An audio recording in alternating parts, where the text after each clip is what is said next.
Is that the fault of the students, the platform itself, or the way professors teach online classes? I don't know. It's probably a combination of the three. That's why I choose not to teach online classes. It's much less work for me. And technically speaking, I can basically make Blackboard things. But that doesn't mean anything. I want interaction with the students. And even with Zoom classes that we had to do during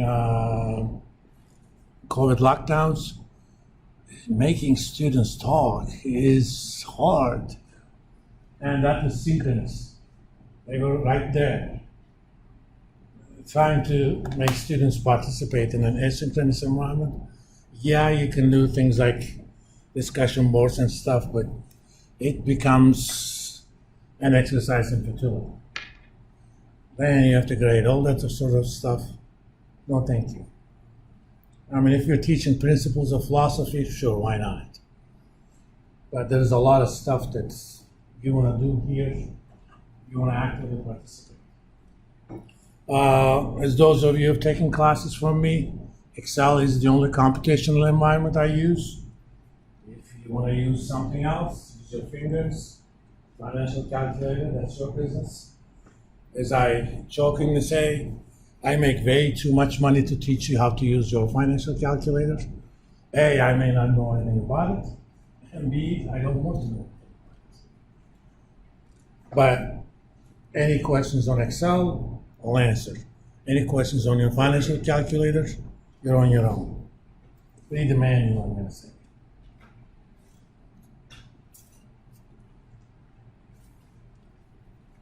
Now let's kind of get it going for today. Basics of central tendency and dispersion measures. Okay, let's get an Excel file going.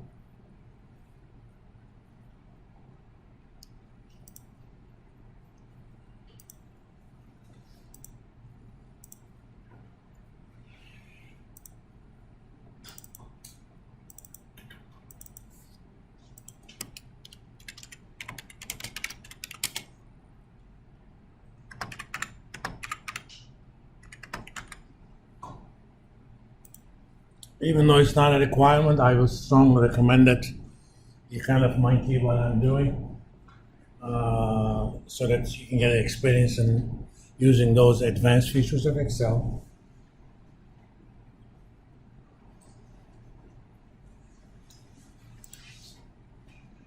So let's talk about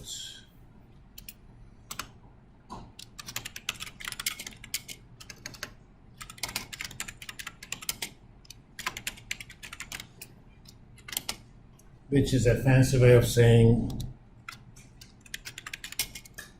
what is a typical value. To use as prop, I'm going to download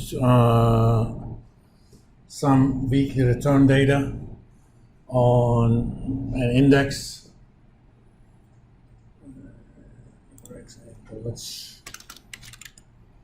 download prices for SPY.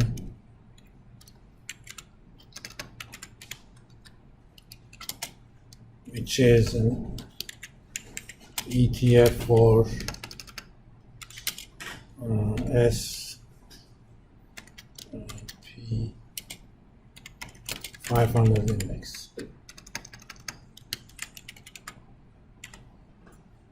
Obviously, you can't invest into indexes like that directly, but you can buy mutual funds or you can buy an ETF, which is basically a mutual fund that can be traded on the exchange pretty much anytime. Mutual funds, you can go in and out of them only once a day.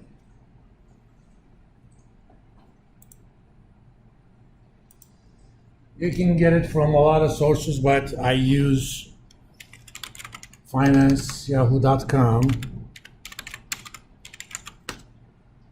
to get historical data.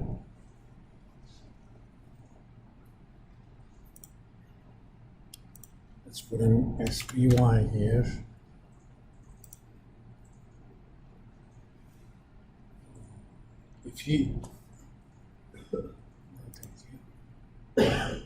If you go to historical data tab for time periods, I'm gonna take the max. I'm gonna do weekly and hit apply. Once I do that, where is that? You see that little download button?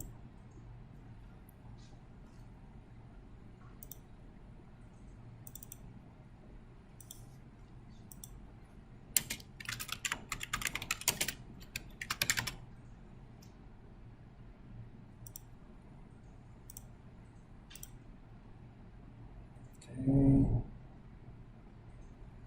Open that up.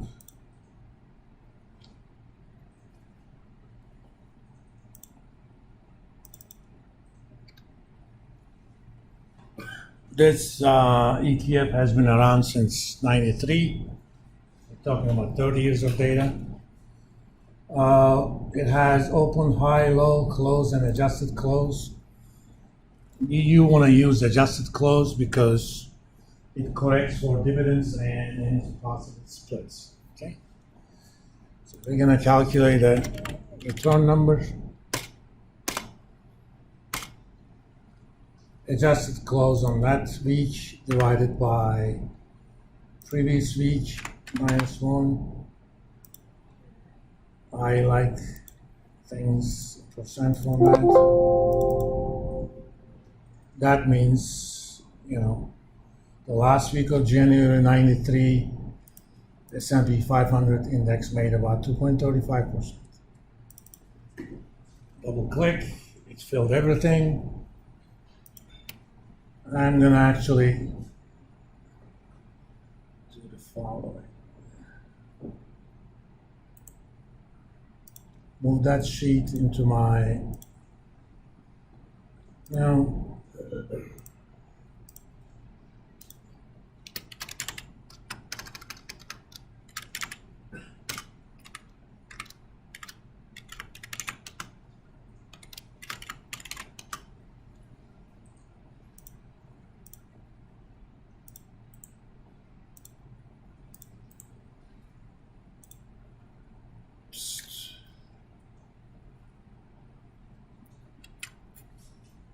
should have said cut.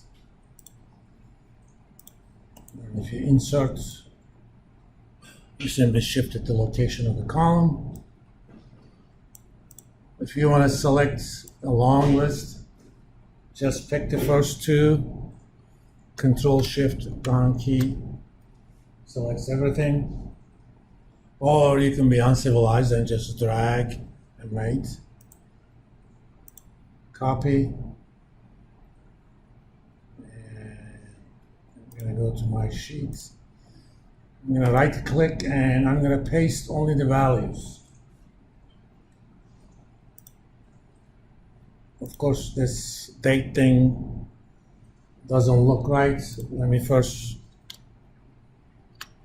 select the column and make that percent. Dates in Excel internally are represented as integers. Depending upon one of the options you pick, it's the number of days that has passed since starting date. It's January 1, 1904. That's by default in Excel.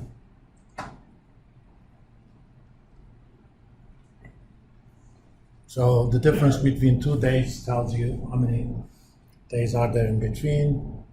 Select that under Home tab, pick more number formats, date. I like my dates in this format. Okay. Save this. If you guys actually want to work on this, I'll post this so you can download it and work on it.